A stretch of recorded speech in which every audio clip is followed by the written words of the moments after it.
Halo sobat semua, jumpa lagi dengan Den Bagose Channel. Bagaimana kabar sobat semua? Sebelum kita mulai cerita ini, ayo silakan subscribe, like, komen, share dan nyalakan loncengnya untuk mendapatkan notifikasi terbaru ketika Mimin upload videonya. Dr. Stranger, Bab 5 Kepala Anjing Berdarah. Swoosh! Ucapan Thomaskin membuat seluruh halaman menjadi sunyi seketika, seperti kuburan di tengah malam. Berani memanggil Tuan Tang dengan namanya. Benar-benar berani. Bahkan berani menyuruh CEO Tang keluar. Dari mana anak konyol ini datang? Apakah tidak ingin hidup? Bahkan seorang pengemis atau orang bodoh yang tidur di jalan tahu bahwa keluarga Tang tidak bisa disinggung, dan dia bersikap kasar padanya pada hari ulang tahun Abraham Tang. Ini tidak berbeda dengan mencari kematian. Wajah Abraham Tang menjadi suram. Selama bertahun-tahun, tidak ada yang berani berbicara dengannya seperti ini. Seorang pemuda ingusan yang berani seperti ini, benar-benar ingin cari mati. Sebelum Abraham Tang dapat berbicara, pengawal itu langsung bertindak. Mengangkat tangannya dan menghantam pelipis Thomaskin. Pengawal keluarga Tang terlahir dari keluarga militer ataupun berlatih seni bela diri sejak kecil, semuanya sangat kuat. Kebetulan pengawal ini telah berlatih seni bela diri sejak kecil dan pernah menjadi tentara, dan banyak praktisi yang tidak dapat menahan satu serangan darinya. Pukulan ini tidak menghemat tenaga, dengan tubuh kecil seperti Thomaskin, pukulan ini bisa membunuhnya. Berani bersikap kasar dalam pesta ulang tahun Tuan Tang, cari mati. Tonjokan menderu dihantamkan, dan yang menyambutnya adalah jarum perak halus. Buk! Awalnya beranggapan pukulan ini pasti akan menjatuhkan Thomaskin ke tanah. Tanpa diduga, dalam sekejap mata, pengawalnya yang jatuh ke tanah. Tidak ada yang melihat apa yang sedang terjadi, hanya terlihat pengawal itu jatuh langsung ke tanah dengan lambaian tangannya, mulut berbusa dan tidak sadarkan diri. Tentu saja, mereka tidak memperhatikan jarum perak kecil di tangan pengawal itu. Gerakan Thomaskin terlalu cepat, dan mereka tidak bisa bereaksi sama sekali. Pengawal keluarga Tang yang paling kuat dijatuhkan dalam sekejap. Baru setelah itu semua orang lebih memperhatikan pemuda lusuh di depan mereka.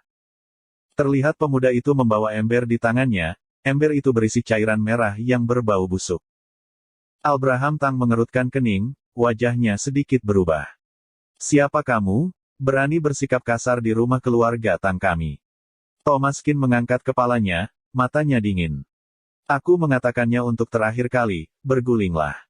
Biar bagaimanapun, Thomaskin menjatuhkan pengawal itu dengan sangat mudah tadi, yang mana menyebabkan ketakutan semua orang. Anak ini agak jahat. Abraham Tang meletakkan gelas anggur dan bangkit, meskipun Thomaskin agak jahat, Abraham Tang tidak menganggapnya serius.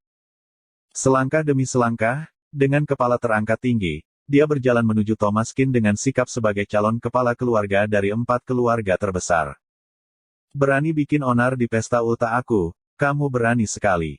Apa kamu tahu konsekuensi dari melakukan ini? Ketika selesai bicara, Thomaskin mengangkat tangannya dan menepuk bahu Abraham Tang dengan lembut.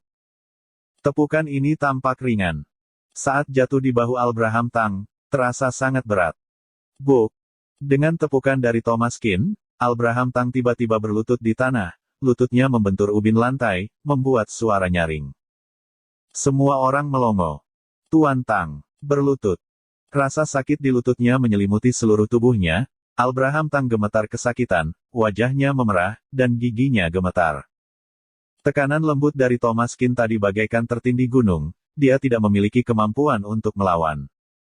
Anak ini, siapa dia sebenarnya? Thomaskin menatap Abraham Tang dan berkata dengan dingin. Berani memenjarakan Bibi Feng di kandang anjing. Kamu sangat berani. Apa kamu tahu konsekuensi dari melakukan ini? Ucapan ini jelas dikatakan Abraham Tang sebelumnya, dan Thomaskin mengembalikannya secara utuh. Wajah Abraham Tang berubah. Bibi Feng. Mungkinkah pengasuh brengsek dari keluarga Qin? Abraham Tang mengangkat kepalanya, wajahnya masih terlihat kesakitan. Siapa kamu? Thomaskin tidak menjawab, tapi berkata. Dalam 3 hari, seluruh keluarga kamu berlutut di depan Bibi Feng untuk meminta maaf, jika tidak, risiko kamu tanggung sendiri. Wow! Ketika Thomaskin mengatakan ini, semua orang menjadi gempar. Sungguh nada bicara yang besar.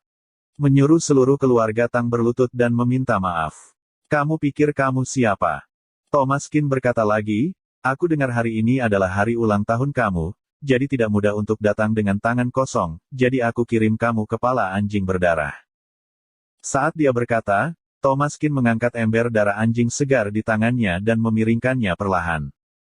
Darah anjing yang bau dan lengket mengalir di kepala Abraham Tang sedikit demi sedikit. Cairan kotor mengalir ke seluruh tubuhnya dari atas kepala Abraham Tang. Gerakan Thomas Kin sangat lambat, tetapi Abraham Tang masih tidak bergerak sama sekali. Ketika dia bergerak sedikit saja, lututnya sangat sakit. Dalam beberapa detik, halaman rumah sunyi senyap, andaikan suara jarum terjatuh ke lantai pun bisa terdengar. Semua orang menyaksikan ketika Thomas Kin menuangkan seember darah anjing ke kepala Tuan Tang, tidak ada setetes pun yang terbuang. Selama seluruh proses, tidak ada maju untuk menghentikannya. Siapa yang berani? Pengawal terbaik di lokasi semuanya dirobohkan. Siapa yang akan antar mati? Terlebih lagi, Tuan Tang saja tidak bergerak, mengapa mereka harus berusaha sok jago? Jika Abraham Tang tahu pikiran mereka, dia pasti akan memuntahkan 3 liter darah. Bukannya dia tidak mau gerak, sialan dia tidak bisa bergerak. Setelah darah anjing dituangkan, Thomas Kin melemparkan ember itu ke tanah, mengeluarkan kain putih yang dibawanya dan menyeka tangannya. Ingat apa yang aku katakan, jika kamu gagal mengikuti persyaratan aku dalam 3 hari, kamu akan bertanggung jawab atas konsekuensinya. Setelah berbicara, Thomas Kin berbalik dan pergi. Ketika dia sampai di pintu, dia berhenti sebentar. Ngomong-ngomong, marga aku adalah Kin, Kin dari keluarga Kin. Cepat, cepat ambil air.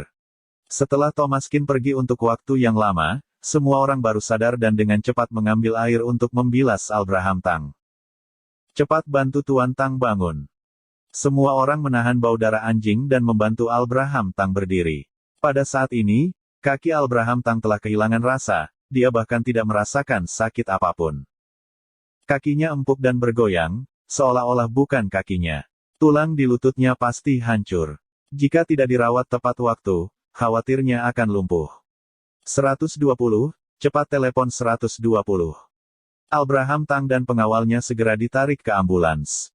Ada bau darah anjing di seluruh lantai, dan pesta ulang tahun yang semula bagus berubah menjadi seperti ini. Anggota keluarga Tang lainnya, serta para tamu dari semua lapisan masyarakat, saling memandang. Ada pertanyaan, namun tidak ada yang berani bertanya. Nama belakangnya adalah Qin, Qin dari keluarga Qin. Apakah keluarga Qin yang disebut pemuda itu adalah keluarga Qin 10 tahun yang lalu? Bukankah seluruh anggota keluarga Qin dibinasakan? Mengapa masih ada orang? Jika pemuda itu benar-benar keturunan keluarga Qin, bagaimana mungkin dia akan melupakan hutang darah saat itu? Adapun keluarga Tang mereka, menjadi kerabat yang memalingkan muka dan memperburuk keadaan. Bukankah akan menanggung beban? Setelah keluar dari keluarga Tang, Thomas Kin tidak memiliki tekanan jiwa sama sekali. Meskipun mereka semua adalah kerabat dari masa lalu, mereka semua terlihat sangat menjijikkan saat ini. Keluarga Qin tidak meminta bantuan mereka, karena tidak ingin melibatkan orang lain ketika sesuatu terjadi. Namun, jika memperburuk keadaan dan mendesak untuk membantai semua tanpa sisa, maka tidak terampuni. Thomas Kin menatap langit dengan cibiran di sudut mulutnya. Hubungan manusia setipis kertas, kejadian dunia bagaikan permainan catur yang berubah setiap saat. Tidak ada yang bertanya tentang orang miskin yang tinggal di kota ramai, sedangkan orang kaya yang tinggal di pegunungan akan memiliki kerabat jauh.